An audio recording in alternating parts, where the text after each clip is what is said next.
Ladies and gentlemen, Coach Steve Spurrier is back on the show. Coach! Hey, man, how's everything in Alabama today? Well, you know what? We're fired up and looking forward to you bringing your team into Legion Field. Now, I know that you played in the very first SEC championship game ever at Legion Field. Are you sure you want to come back? I also played the second one there. And won it. And won it. Yeah, we won that one. The Gators did. So I have not been shut out in Legion Field. No, and the last time you were there, you won. But I got clobbered in the Birmingham Bowl when I was in South Carolina in 2009. Oh, that's right. Beat us, I think, 20-7. So that was not a good day. It was a cold day, so I don't think it's going to be that cold this coming Saturday. Well, Coach, we're just glad that you're back on the field. I know you had kind of got out of it, and you certainly have done enough for football in your career. But, man, it just seems like football's in a better place when Steve Spurrier's on the field. Well, I appreciate it, but it was a wonderful opportunity to have a 4-month, maybe a 5-month coaching gig. And at the end of April, we all head back wherever we came from and maybe hopefully do it again next year. But you're right, it gave me an opportunity to try to finish up as a winner. My last year at South Carolina, I obviously did a lousy job, and I had a lousy team, and it was my fault, so it was time to move on. But this is an opportunity to put together a good team. We have a pretty good team. We're not a lot better than these other teams. We've played well. We've had the key play happen for us in the fourth quarters is the reason we're winning. So we got to play well if we're going to beat this Birmingham team Saturday. Yeah, they're good on defense. They haven't put up a lot of points on offense, even though they've got some players, no doubt. But defensively, it'll be number one offense against the number one defense, and so it will be a challenge. Yeah, Tim Lewis is obviously one of the best defensive coaches in the country, NFL, Alliance, whoever. And you can tell they got different schemes, and they disguise them, and they don't just sit there and say, hey, this is our coverage, let's see if you can beat it. They move around, and they do a really good job. Well, Coach, we do miss your press conferences when you just really tell us how you feel, but you've been playing so good, there's nothing you've really been mad about. Well, like I said, we've played well in the fourth quarters. We've, had 3 close games out of 4 probably. And we've managed to make the play or so to win it. So we know it's early in the season. We got a long way to go, and hopefully we're improving game to game. If we can do that, we'll have a shot at winning the Alliance. But right now we're just an early leader. That's all you can say. How do you like this league, Coach? Obviously, you're a football coach, and undoubtedly you wouldn't be doing it if you didn't still enjoy it and want to do it to some degree. Tell me about the league. Yes, the Alliance is a spring football league of opportunity. All the players either didn't make an NFL team or had been with an NFL team and got cut along the way. And all the NFL teams and scouts, they watch all of our games. They got video of everything. So all the players are auditioning to go to the big leagues next year.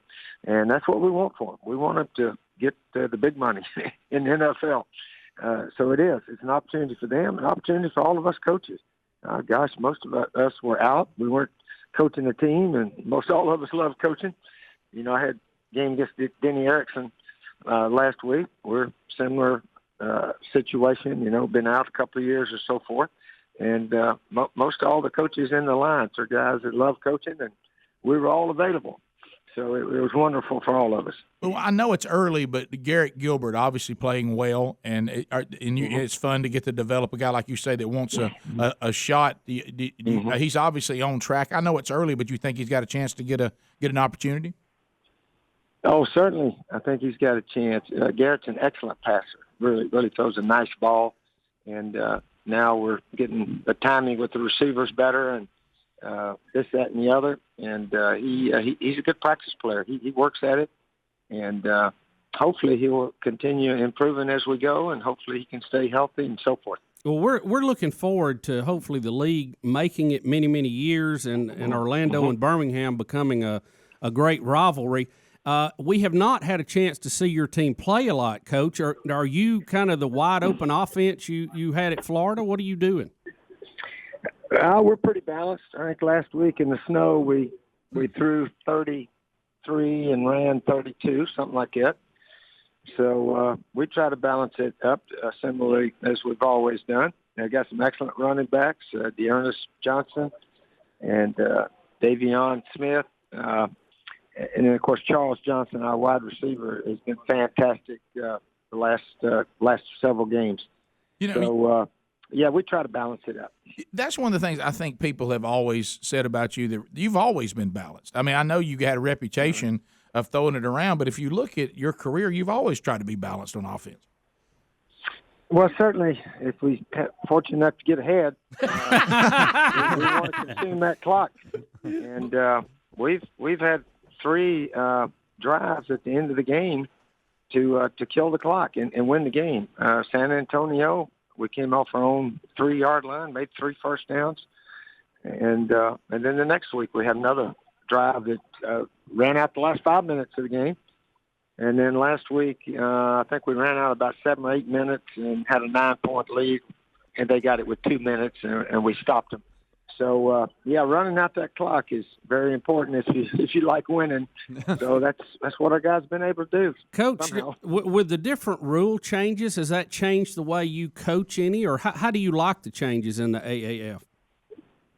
Well, you don't celebrate after a touchdown. You better get that 2-point play ready to go.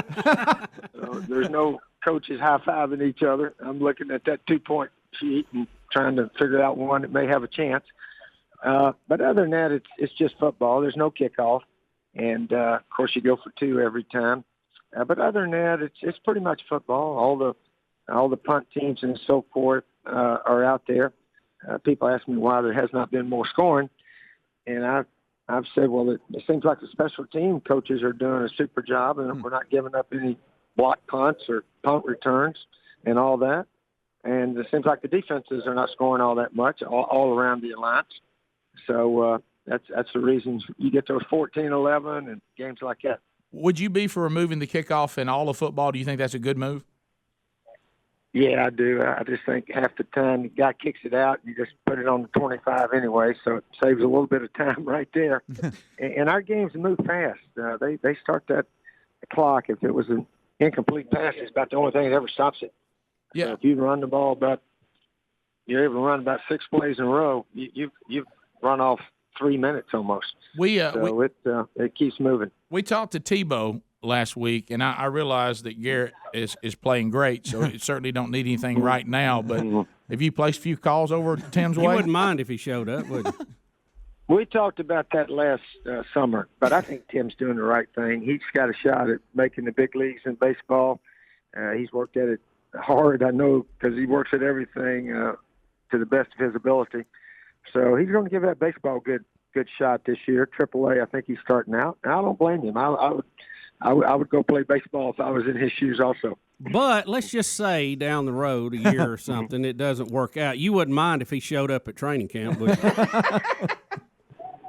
I don't think he has the desire to play football. You have to ask him. Yeah. So, timing in life's everything. And he's been out of it, 2 or 3 years now. Yeah. So, shoot, it's time to move on to something else. I think he's doing exactly the right thing. All right, Coach, we're going to let you go because I know you're out of time. Would you mind, we've talked to you, we never got this. Could you give us like a liner, hey, this is Steve Spurrier, and you're listening to the Rick and Bubba Show?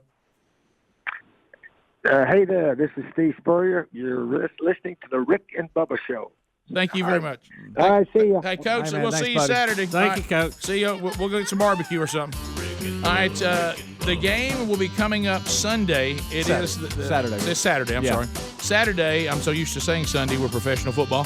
It'll be there Saturday, and it's the 2 top teams in the Alliance. The Apollos 4-0 taking home the Birmingham Iron 3-1. Kicks off at 1 o'clock Central Time at Legion Field, and it'll be on TNT. We'll be right back. Rick and Bubba, Rick and Bubba. Hey, we almost had a Landry. Hey, we almost had I think we got a Landry. I think what is wrong with our name? Say. I didn't see that hard. Rick and Bubba.